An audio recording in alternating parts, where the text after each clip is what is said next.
Hey everyone, Hybrid Toy Reviews here. I just wanted to talk a little bit about FanExpo Cleveland. So I'm uploading this on Monday, Sunday night. You may have seen I put up a little vlog, about an 8-minute video. Basically everything I'm saying here, I said there. If you saw that, you might not glean a whole lot more, but I've also had like a day or two to sit on this, and there's things that I can elaborate more on here. So if it's your cup of tea, sure. If it's not, don't sweat it. I'll see you in the next video. So I just wanted to talk a little bit about the FanExpo Cleveland experience. So last year I had a great time at FanExpo. It was the first year FanExpo being in Cleveland. It used to be Wizard World. Wizard World went under during the whole COVID pandemic. So FanExpo is what has replaced them, and they have done a really good job. I gotta say, FanExpo runs a very well organized convention.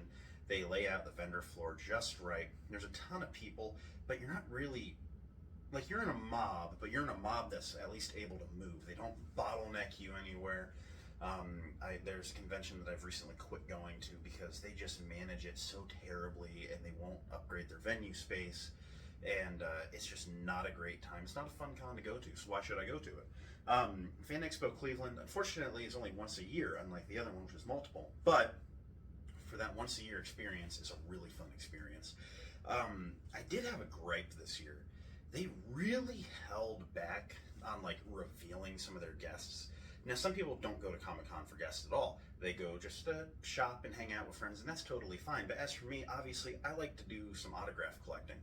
And so the guests are really a big draw for me. And it took them a long time to start posting celeb guests, and then they classify voice actors as voice actors, not celebs. And the voice actors are where they really won last year. Last year, everyone I got was a voice actor, except for Katie Sackhoff, who I got a Bo-Katan autograph from The Mandalorian. She was also the voice for Clone Wars, so she was like playing double duty there. But like this year, you know, pretty early on, they got Sean Gunn, who plays Craig Lynn in Guardians of the Galaxy. Really easy pick for me. I've wanted to meet him for a long time. And then the voice actors, they didn't start filling that list until like a month, 5 weeks before. And it doesn't really give you a lot of time to prepare. You know, like you want to start buying some pops, you want to start setting aside some money. If you get paid bi-weekly, man, if you're only being told about this guy 2 weeks out, you might only get one paycheck, you know, in that time frame. You know, what if you didn't expect to save? So I don't know. I really like having more notice than that. A lot of other cons I found do manage to give you like a 3-month notice for a lot of guests, and then they fill you in on some throughout. But typically you get to like the month of, and like everyone that's going to be there is announced. So I don't really like that this time. That's not how it was last year. I hope maybe they get a little feedback on that. That's my feedback on it. Otherwise, as far as the experience, it was very pleasant. It was at the Huntington Convention Center in Cleveland. It's like across, there's like a big open park block, and on the other side is the First Energy Stadium, the home of the Cleveland Browns. So you're very much right up on the waters of Lake Erie. It's a very nice area. And it's a very nice venue. I really like that convention center. There's a parking garage right across the street. It was very reasonable. It was $15 event parking, and it was very spacious. I saw cars going through it throughout the day. And you didn't have to leave really for anything. There was a food vendor with a cart sitting right outside. There was food vendors in the building. Last year I left and went to a food vendor because there was only one vendor inside the building, and they had a massive line. There was like 2 this year, and it was a lot more manageable. And there were several tables at each of them, so it was like you weren't just in one line. There were several lines, so it was all moving quicker. They learned their lesson. They did a good job. Great work on that. I still ended up, the food truck was outside, and I was making a run out to my car, so I did end up hitting the food truck just because it was opportune and there wasn't a line at all, and I had a really good hot dog, and I liked that. But, you know, it was the very, very few gripes I had from last year were fixed this year, but then they added the gripe of, why aren't you telling us who's going to be here until right before? A very late announcement was Peter Cullen, who's the voice of Optimus Prime, and of course I had to meet him. I was not a giant Transformers kid, but like I grew up during the Michael Bay movies, and he reprised his role from Optimus Prime from the original, you know, show and movie. So he was a pretty solid must-get for me. Sean Gunn was a definite, like from the second they announced him, I was like, yep, Sean Gunn, meeting Sean Gunn. So I had to meet these two, and that was kind of where my budget allotted. So my very first autograph of the day, I get in there, Peter Cullen is not there. They had like a special Peter Cullen experience, they called it, and it was like $300, and it was like you get a meet and greet and your autograph and your photo, and I'm like, man, the autograph is $80, the photo's like 60 or 50, something like that. I was like, you're gonna spend like $140 getting everything for him, and like you're getting the same thing with Peter Cullen for $300. Then you get a guaranteed seat at his panel. I'm at Comic-Con. I'm busy doing stuff. I don't really do a lot of panels. If I have some free time and a neat one is there, I will. But like, the guaranteed seat at the panel wasn't worth the extra $160 of value there. So I ended up not doing that because I ended up getting to talk to him at the table when I got the autograph anyway. Peter Cullen was not there in the morning. That was the first thing in the morning, that experience event. Sean Gunn wasn't there yet. He was going to be there very soon. I got in his line, and I got my autograph from him. Now, the autograph sucked, and that was my fault. I really love these Duplicolour gold paint pens. They do a very nice, very metallic, shiny gold paint effect, and I shook it up real good, and I blotted it, and I thought it was good, and I sat there in his line for like 20 minutes holding it upright instead of the tip down. By the time I got it to him, I was like, oh, here you go, and I hand him my pen, and he writes with it. It's very, very streaky. It was a very bad autograph, and I walked away, and I was thinking about it, and I was like, oh, this is kind of rough. And then I saw he doesn't really have a line, like, maybe I can go ask real nice. Sometimes people will do touch-ups for you. Well, he had left for his panel, but his handler said he'll probably do that for me. So I waited for him to get back. The handler said she'd let me line hop because it wasn't a big interaction. She said, yeah, I'll fix it for you. I reblotted my ink pen, or my paint pen, like a minute before giving it to him and held it upside down the whole time. I made sure it was full of paint. And he was like, yeah, I did it. I thought it kind of sucked too. And like, but you were gone before I could even, say a fix. He was really nice, very friendly, very nice guy. I really have to say, Sean Gunn, incredible guy. He even does quotes on the side. I mean, I didn't ask, but he just, Captain's gonna teach stuff. That is a great Kraglin quote. But he fixed me up. He got me touched up very nice. And not something he had to do. Not something he had to do, but even he said he wanted to do it because he didn't like how it turned out. So I can't speak highly enough about Sean Gunn. And he was actually it's weird. He has sort of like the accent that Kraglin does. It's like he steps it up a little bit for, the Guardians movies, but he does have a little bit of a twang when he talks. And so we were talking, and I told him honestly, I really like Kraglin. Like outside of like your main core Guardians, he's like my favorite Guardians character of all these friends they've made along the way. And he's like, oh, thanks. These movies were a lot of fun to make. And I was like, were, as in past tense, as in you're done with them. And he's like, yeah, you're gonna want to bring a hanky for number 3. And I'm like, oh boy. So which we know, Guardians 3 is supposed to be like the kind of like the end of how things are. And the end of the story for some characters. I don't necessarily think that means that Kraglin's in trouble, just, then it's going to be a sad movie, which we kind of knew going in, so that's not a spoiler, but I was like, oh boy, he's telling me to prep. From there, they finally said, hey, Peter Cullen's panel is going to come before he even gets to the table, so he's not going to be back until 2. So I wander the vendor floor a little bit, and something I found wandering the vendor floor, I didn't buy it until later in the day, but it was from this art group called Pixel Empire. Their website is www.pixelempire.com. And I actually don't know how this works, if this is a reusable code. Every bag had one on it. It might just be a standard coupon. If anyone cares to scan that, they probably can, but it is a free poster if you buy one from them. So go check out their website. I'm willing to share that promo.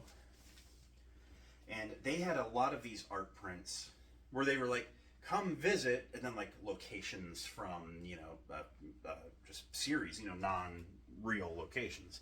So I got this really cool Visit Ba Sing Se poster from Avatar: The Last Airbender, one of my favorite locations in the show, and it just spoke to me. And I really like the little Earth Kingdom travel department stamp on the bottom corner. It looks like something that you would see hung up in an Earth Kingdom location. It just like an in-universe kind of thing almost. Another art print I'd really like to get is a print of like Toph's Wanted poster from, I think it was season 3.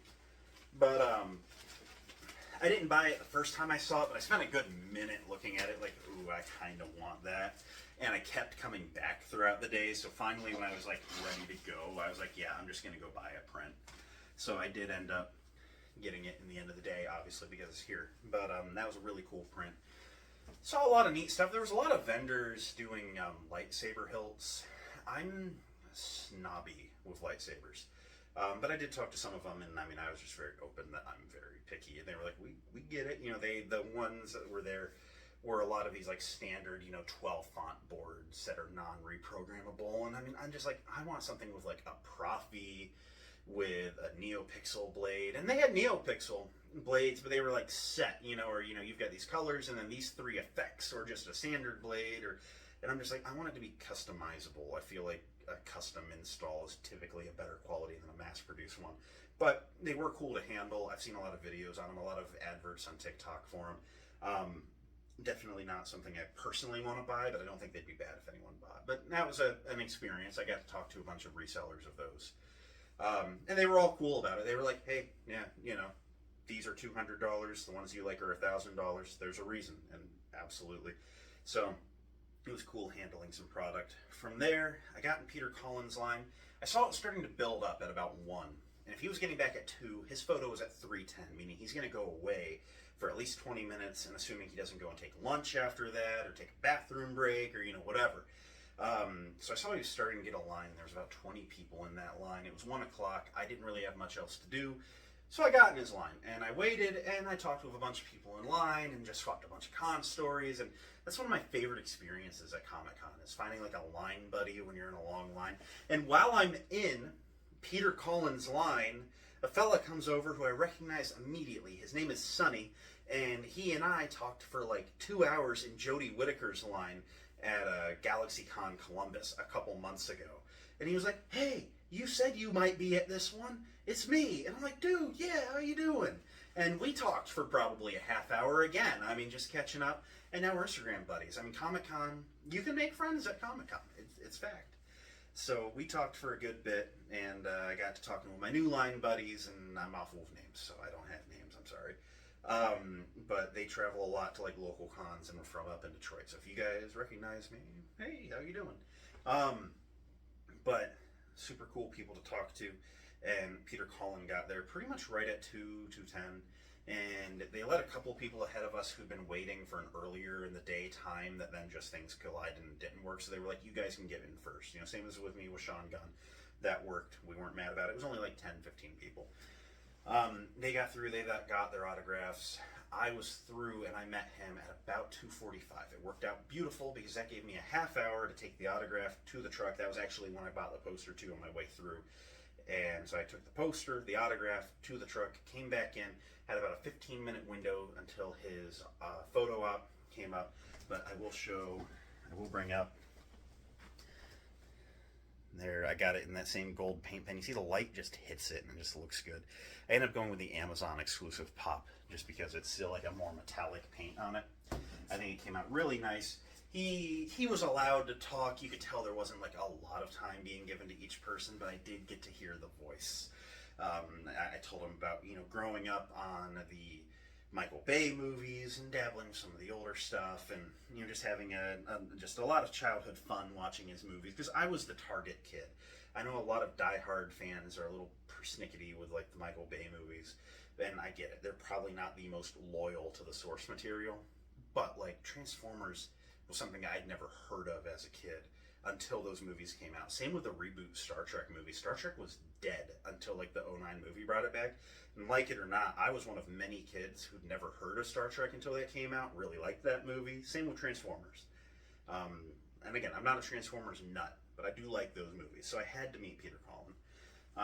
And he seemed really happy to hear that, and he told a little story about how, he almost didn't get, hired for it, and they ended up, he ended up saying that in like an interview, and then like he got called and asked to come and play, and he did the voice, and he's like, I told him, I am Optimus Prime, and he did the voice for me, and it was so cool. It was so cool. He's the kind of person. He was very kind. He was very gentle. He was just wanted to talk. Would tell you a story. You ever meet an old person that you're like, I want to take you to like a coffee shop and I'll keep the coffee coming and you just tell me everything, because they would probably have a million interesting stories. Like Peter Cullen's one of those guys, so I can't speak highly enough of him. So I got the autograph to the truck, and then I got my photo with him, which I'm gonna, there you go, threw it up there for you. After that photo, 3:10 was the session time. I was out of there by about 3:20, and at 3:50 was Sean Gunn's photo op. So I ended up grabbing a soda, sitting at a table because I had about a half-hour window until lineup. I ended up getting in lineup, and again, real rapidly, I got my Sean Gunn photo. There you go.